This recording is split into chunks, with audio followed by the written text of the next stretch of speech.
Rain fell on the junkyard like tears from a broken sky. Among the piles of twisted metal and forgotten dreams, a figure sat alone on a rusted spaceship hull. Her name was Zara, and once upon a time she had been the greatest warrior on planet Kalara. Now she was nothing. Zara looked down at her legs, or what was left of them. Two pieces of old metal and wire tried their best to work like real legs. They made terrible sounds when she walked. Screech, clank, screech, clank. The left leg was worse than the right. Sometimes it stopped working completely and she would fall face first into the mud. Another beautiful day in paradise, she said to herself, her voice bitter like old coffee. The junkyard owner, a fat alien called Griselda, waddled over. Her forearms carried a box of broken parts. Zara, stop sitting around like a lazy rock. These communication devices need fixing. The buyers come tomorrow. Zara took the box without looking up. Her hands were still good. Her brain still worked. She could fix almost anything, except herself. Remember, Griselda continued, you eat only if you work. No work, no food. That's the deal. The deal. Zara almost laughed. What choice did she have? When her own people sold her to this junkyard 3 years ago, they made it clear. Broken warriors had no value, no use, no future. As Griselda walked away, Zara opened the first communication device. It was from a Kelleran military ship.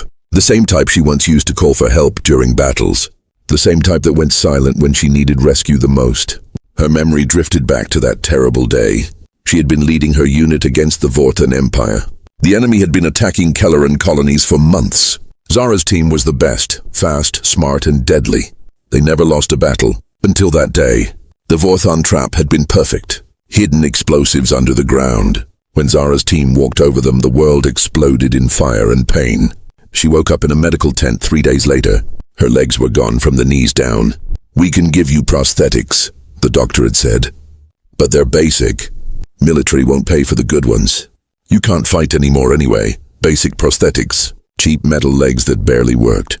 That was all a hero got when she couldn't be a hero anymore. The worst part came later. The military discharge meeting. Zara, General Korvax had said, not meeting her eyes.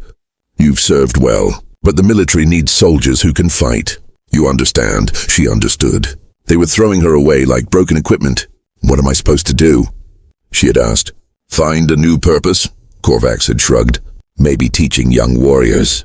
Maybe fixing things. You're smart. Teaching. As if young warriors wanted to learn from someone who couldn't even walk properly. Fixing things. That's what she did now. In this junkyard. For scraps of food and a leaky shelter. Zara finished repairing the communication device and tested it. Perfect as always.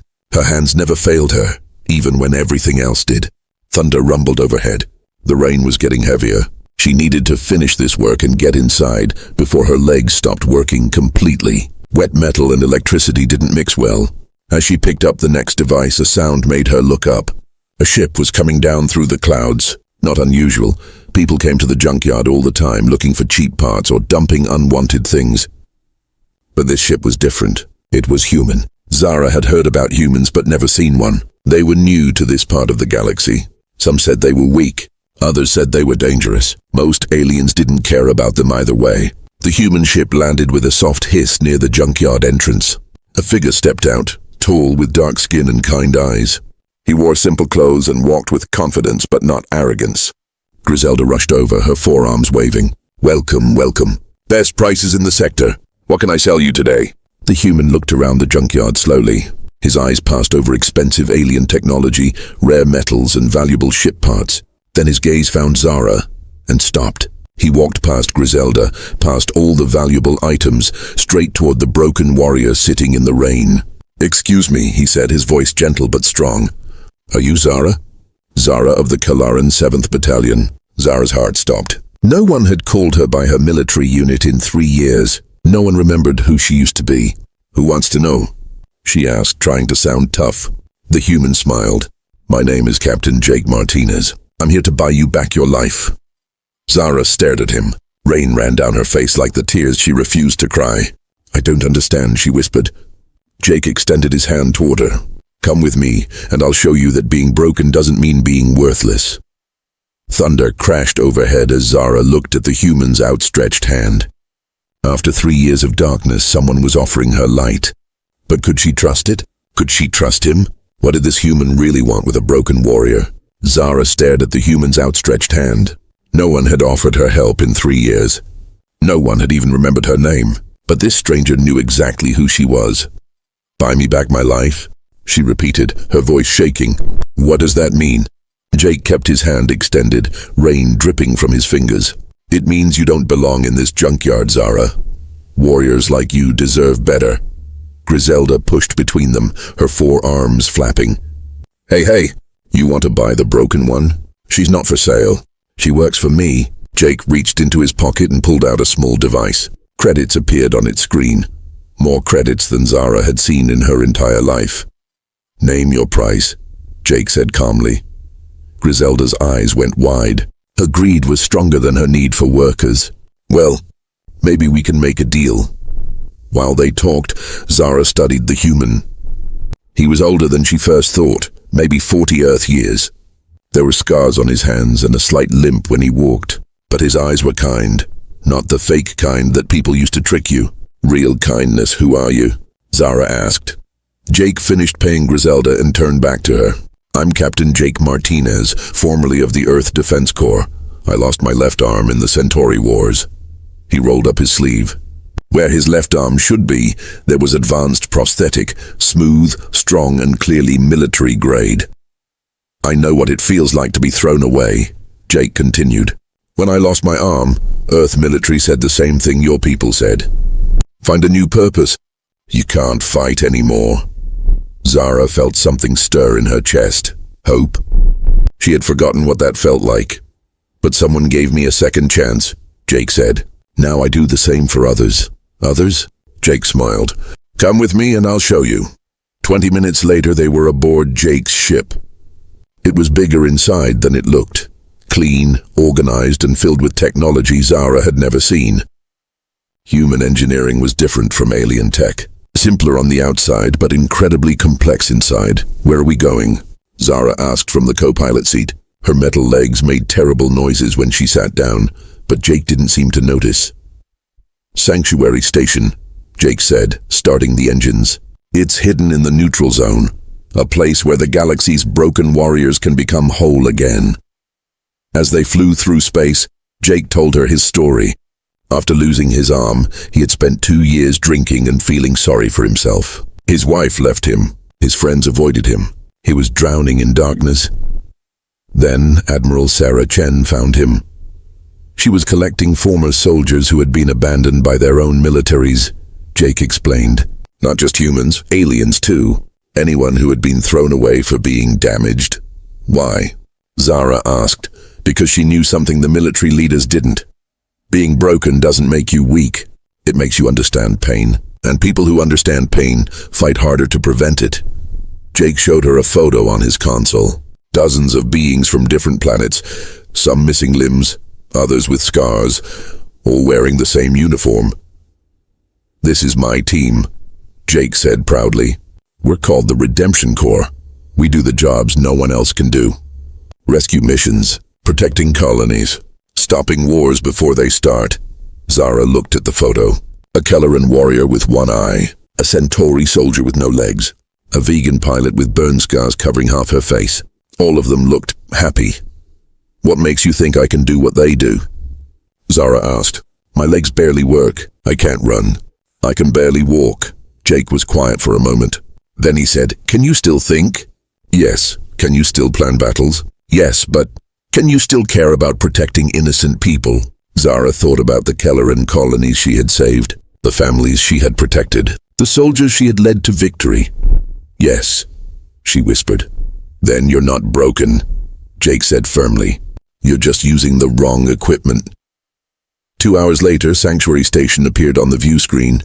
It looked like a small asteroid, but as they got closer, Zara could see it was actually a massive hidden base.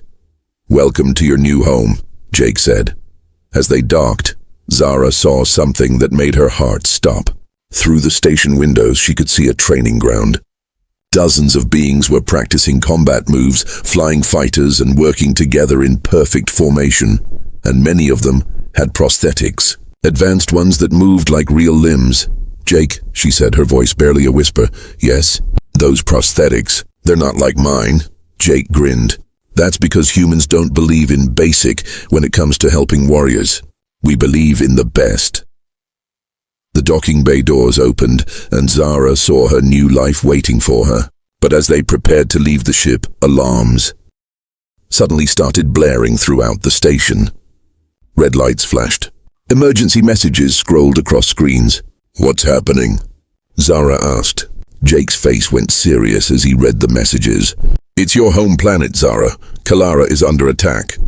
Zara's blood turned cold. "The Vorthans?" "Yes, and according to this, they're losing badly. Your people are asking for help." Zara stared at the screen showing her burning homeworld. The same people who had sold her were now begging for rescue. "What do we do?" she asked. Jake looked at her with those kind, serious eyes. "That depends. Are you ready to become a warrior again?" The alarm stopped, but Zara's heart kept racing. Her homeworld was burning, and she was stuck with broken legs that could barely carry her across a room. "Come on," Jake said, leading her through the station's corridors. "There's someone you need to meet." Sanctuary Station was amazing inside. The walls were lined with advanced technology that seemed to blend human and alien designs. Beings from dozens of different planets walked the halls, all of them wearing the same dark blue uniform with a silver phoenix symbol. "That's our logo," Jake explained when he saw her looking. "The phoenix, a creature that rises from its own ashes." They entered a large medical bay where a woman with short gray hair was working on a prosthetic arm. She looked up as they approached. "Admiral Chen," Jake said. "This is Zara." Admiral Sarah Chen smiled warmly. "The famous Zara of the 7th Battalion. I've read your military records. Very impressive." Zara felt embarrassed. "That was a long time ago." "Skill like yours doesn't disappear," Chen said firmly. "It just needs the right tools." She gestured to a medical table. "Jake told me about your situation. Let's see what we're working with." Zara hesitated. She hated showing her broken legs to people. The cheap metal was ugly and made terrible sounds. "It's okay," Chen said gently. "I've seen worse. Much worse." As Chen examined the prosthetics, she shook her head. "These are garbage. Whoever gave you these should be ashamed. The wiring is wrong, the joints are stiff, and the balance is completely off." "They were all I could afford," Zara said quietly. "Well, you won't need them anymore." Chen stood up and walked to a wall cabinet. She pulled out 2 sleek black prosthetic legs that looked nothing like Zara's old ones. "These are Phoenix Series Mark 7 military grade, better than the originals." Zara's eyes went wide. The new prosthetics looked almost alive. Smooth curves, flexible joints, and tiny lights that pulsed like a heartbeat. "I can't afford these," Zara whispered. "Who said anything about payment?" Chen smiled. "Consider it an investment. We need good warriors, and good warriors need good equipment." 2 hours later, Zara stood on her new legs for the first time. The difference was incredible. No pain, no noise. They moved exactly like real legs, maybe better. "How do they feel?" Jake asked. Zara took a step, then another. Then she started running. Actually running! For the first time in 3 years, she could run without falling. "They're perfect," she said, tears in her eyes. "Good," Chen said. "Because you have a lot of training to catch up on. Your planet doesn't have much time." Jake led her to the main training ground. It was enormous, easily the size of 3 football fields. Dozens of beings were practicing combat moves, working with weapons and running obstacle courses. A tall centauri with artificial arms was teaching sword fighting to a group of students. A vegan pilot with 1 leg was demonstrating fighter maneuvers on a simulator. Everyone was focused, professional, and clearly skilled. "This is incredible," Zara breathed. "Every person here was thrown away by their own people," Jake said. "Now they're part of something bigger, something that actually matters." A familiar face approached them. It was another Kelleran, a female warrior with short-cropped hair and a mechanical eye. "You must be Zara," she said. "I'm Commander Kess, formerly of the 3rd Fleet. I heard about what happened to the 7th Battalion." Zara remembered her. Kess had been a rising star in the military before losing her eye to a Vortan energy blast. "They discharged you too?" Zara asked. Kess nodded. "One-eyed pilots are liability risks," they said. "Jake found me working as a cargo hauler on Raxus Prime." She gestured to her mechanical eye. This little beauty can see in 12 different spectrums and has built-in targeting systems. I'm a better pilot now than I ever was. Jake clapped his hands. All right, everyone. We have an emergency mission. Kalara is under Vorthan attack. Heavy casualties. They're requesting assistance. The training ground went quiet. Everyone turned to listen. I know some of you have bad history with your home planets, Jake continued. But this isn't about politics. It's about saving innocent lives. Who's with me? Every single being in the training ground raised their hand, even those who weren't from Kalara. Zara felt something she hadn't felt in years. Pride. These warriors, these broken people were willing to risk their lives for strangers. Zara, Jake said, you know Kelleran military tactics better than anyone. We need you to help plan the mission. But I just got here, Zara protested. I haven't trained with your systems yet. Commander Kess put a hand on her shoulder. You don't need to learn how to be a warrior, Zara. You need to remember how to be the warrior you already are. As if to prove her point, alarms started blaring again. This time it was an incoming transmission. The main screen activated, showing a desperate Kelleran general. It was General Korvax, the same one who had discharged Zara. Anyone who can hear this, Korvax said, his voice breaking. Kalara is falling. The Vorthans have new weapons. Our defenses are failing. We need help. We need heroes. The transmission ended. Jake turned to Zara. Well, ready to show them what a real hero looks like. Zara looked at her new legs, then at the warriors around her, then at the screen showing her burning homeworld. For the first time in 3 years, Zara smiled like a warrior. Let's go save my ungrateful people. 6 hours later, Zara stood in the armory of Jake's flagship, putting on human battle armor for the first time. It was lighter than Kelleran gear, but somehow felt stronger. The Phoenix symbol gleamed on her chest plate. Nervous? Commander Kess asked, checking her weapons. Zara looked at her reflection in the armor's polished surface. 3 years ago, she was a broken warrior thrown away like garbage. Now she was part of something bigger. No, Zara said, surprising herself. I'm ready. Jake entered the armory with Admiral Chen. His face was serious. Intelligence reports are bad, Jake said. The Vorthans have a new type of weapon, energy cannons that can destroy entire city blocks. Kalaran forces are retreating on all fronts. Chen activated a holographic map of Kalara. Red markers showed Vorthan positions. Blue markers showed what was left of Kelleran defenses. The situation is worse than we thought, Chen continued. General Korvax's main base is surrounded. They have maybe 12 hours before complete defeat. Zara studied the tactical display. Her military training kicked in automatically. They're making the same mistake as always, she said. Fighting defensively, waiting for the enemy to come to them. What would you do? Jake asked. Zara moved her fingers across the hologram, highlighting key positions. Hit them here, here, and here. Simultaneous strikes on their weapon platforms. Use speed and surprise instead of trying to match their firepower. The other team members gathered around the display. A Centauri demolitions expert nodded approvingly. Classic hit-and-run tactics. It could work, but it's risky, Kess warned. If we fail, we lose everything.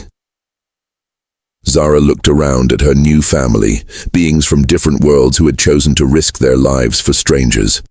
Warriors who understood what it meant to be abandoned and had decided never to abandon others. Then we don't fail, Zara said firmly. 2 hours later, they dropped out of hyperspace above Kalara. Zara's homeworld looked terrible. Smoke rose from burning cities. Vorthan warships filled the sky like metal vultures. My God, whispered a human pilot. There are so many of them. Zara felt her heart clench. Whatever anger she had toward her people, this was still her home. Those were still her cities burning. Phoenix Squadron, this is Kelleran Command, came a desperate voice over the radio. Please identify yourselves. Jake activated the comm system. Kelleran Command, this is Captain Jake Martinez of the Redemption Corps. We're here to help. A pause. Then, Redemption Corps? We've never heard of you. You know one of us, Jake said, looking at Zara. Patch us through to General Korvax. Minutes later, Korvax's face appeared on the screen. He looked older, tired and desperate. His eyes went wide when he saw Zara. Zara, he whispered. But how? You were thrown away? Zara finished coldly. Yes, you made that very clear 3 years ago. Korvax's face showed shame and confusion. Your legs, they're working. You're in military gear. I don't understand. You don't need to understand, Zara said. You need to listen. We have a plan to save your planet, but you have to follow our lead exactly. For the next hour, Zara explained the battle plan. It was complex, dangerous, and required perfect timing. The Kelleran officers listened with growing hope. It's brilliant, admitted Colonel Vex, Korvax's second-in-command. But our pilots aren't trained for this kind of coordinated assault. That's why we're here, Commander Kess said. Phoenix Squadron will lead each strike team. As they prepared for battle, Korvax approached Zara privately. Zara, I need to say something. Zara didn't look at him. She was checking her weapon systems. 3 years ago I made a terrible mistake, Korvax continued. I thought a warrior was only as good as their body. I was wrong. Yes, you were, Zara said simply. Can you ever forgive me? Zara finally looked at him. The general who had once seemed so powerful now looked like a broken old man. I'm not here for you, Korvax, she said. I'm here for them. She pointed at the tactical display showing civilian evacuation zones. The innocent people who don't deserve to die because of your mistakes. Korvax nodded sadly. I understand. But Zara, thank you for coming back despite everything we did to you. Before Zara could respond, alarms started blaring. The final Vorthan assault was beginning. All units, this is Phoenix Leader. Jake's voice came over the comm. It's time. Remember, we're not just fighting for Kalara.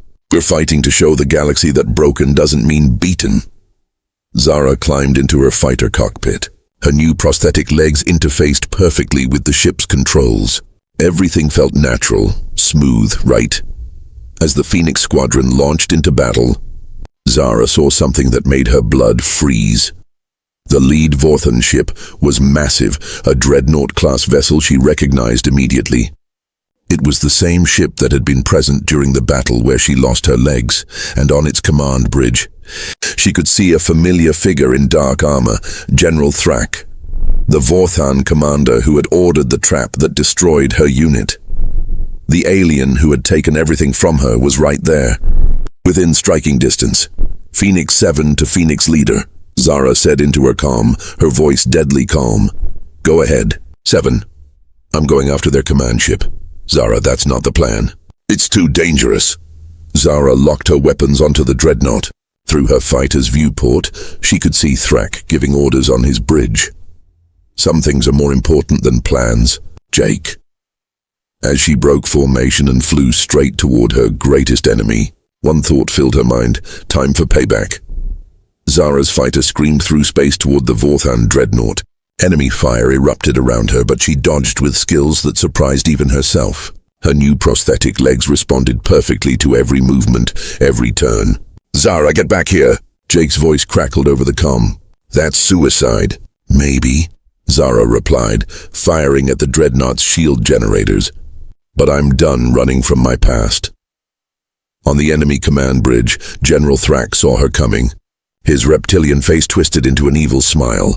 So, he hissed to his officers, the broken Kelleran has returned. How amusing. Target that fighter. I want her destroyed slowly. But Zara was no longer the same warrior Thrak had faced 3 years ago. She had learned human tactics, unpredictable, creative, and deadly. Instead of attacking head-on like a traditional Kelleran warrior, she used speed and cunning. She flew beneath the massive ship, targeting its weak points. Each hit was precise, calculated. Her old military training combined with her new Phoenix Squadron skills created something unstoppable. Impossible, Thrak snarled as his shields began failing. She's just one pilot. Sir, his tactical officer reported nervously, her attack pattern. It's not Kelleran, it's something else. Something else indeed. Zara was no longer fighting as a Kelleran warrior. She was fighting as a phoenix, a being reborn from the ashes of her former self. Behind her, the rest of Phoenix Squadron engaged the Vorthan fleet. Jake's voice cut through the battle chatter. All units, execute Thunderstrike. Hit their weapon platforms now! The coordinated assault began. Human, Centauri, vegan, and Kelleran fighters working together in perfect harmony. Each pilot was someone who had been thrown away, forgotten, abandoned. Now they fought as one unstoppable force. But Zara had only one target. She blasted through the dreadnought's hangar bay and landed inside. Her fighter's canopy opened, and she stepped out onto enemy deck plating. Vortan soldiers surrounded her immediately, their energy weapons aimed at her heart. "Surrender, Broken One," their commander growled. "General Thrak wants to speak with you." Zara smiled coldly. "Good. I want to speak with him too." They escorted her to the command bridge, where Thrak waited. He was exactly as she remembered, tall, covered in dark scales, with cold yellow eyes that showed no mercy. "Zara of the 7th Battalion," he said mockingly. "I remember you. You used to be so proud, so strong. Now look at you, metal legs like a broken doll." "You're right," Zara said calmly. "I'm not the same person you destroyed 3 years ago." Thrak laughed. "Obviously, you're weaker now. Damaged goods." "No," Zara said, her voice growing stronger. "I'm better." Before anyone could react, she moved.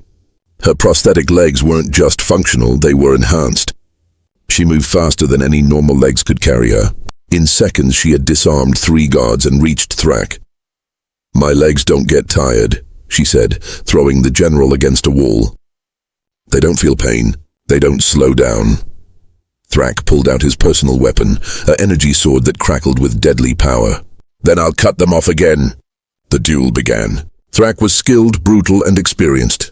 But Zara fought with something he didn't understand. The fury of someone who had been broken and rebuilt stronger. Every attack Thrak made, she countered. Every strategy he tried, she overcame. Her prosthetic legs gave her balance and speed that amazed even herself. "This is impossible," Thrak roared, his sword barely missing her head. "You're just a broken soldier." "That's where you're wrong," Zara said, landing a devastating kick that sent him sprawling. "I was never broken. I was just using the wrong equipment." She stood over the defeated Vorthan general, her weapon at his throat. "This is for my unit," she said quietly. "This is for 3 years of pain. This is for everyone who told me I was worthless." Outside the dreadnought, the battle was turning. Phoenix Squadron's coordinated strikes had destroyed the Vortan weapon platforms. Kelleran forces were rallying, pushing the invaders back. "Zara," Jake's voice came over her calm. "The Vorthan fleet is retreating. You did it." She looked down at Thrak, who was now begging for mercy. "Please," he whispered. "I surrender. Don't kill me." Zara stared at him for a long moment. The old Zara would have wanted revenge, would have wanted him to suffer as she had suffered. But she wasn't the old Zara anymore. "You're right," she said, lowering her weapon. "I won't kill you, because that's not who I am anymore. I'm someone who saves people, not someone who destroys them." She activated her calm. "Phoenix Squadron, this is Zara. The enemy commander has surrendered. The dreadnought is secure." 3 months later, Zara stood in the Phoenix Squadron training facility, watching new recruits practice their skills. A young Centauri pilot with artificial arms was struggling with a flight simulation. "I can't do it," the pilot said in frustration. "These arms don't work right." Zara walked over and placed a gentle hand on the pilot's shoulder. "I understand," she said kindly. "I used to think my prosthetics made me weak too. But they don't define who you are. Your heart does. Your courage does. Your refusal to give up does." The young pilot looked up at her with hope in his eyes. "Really?" Zara smiled and gestured to her own legs. "Would you like to see what these broken legs can really do?" As she demonstrated advanced combat moves that would have been impossible with normal legs, the recruit's eyes filled with wonder and determination. Outside the training room, Jake watched through the window, smiling proudly. Admiral Chen joined him. "She's become an excellent teacher." "She's become more than that," Jake replied. "She's become hope for everyone who's ever been told they're not good enough."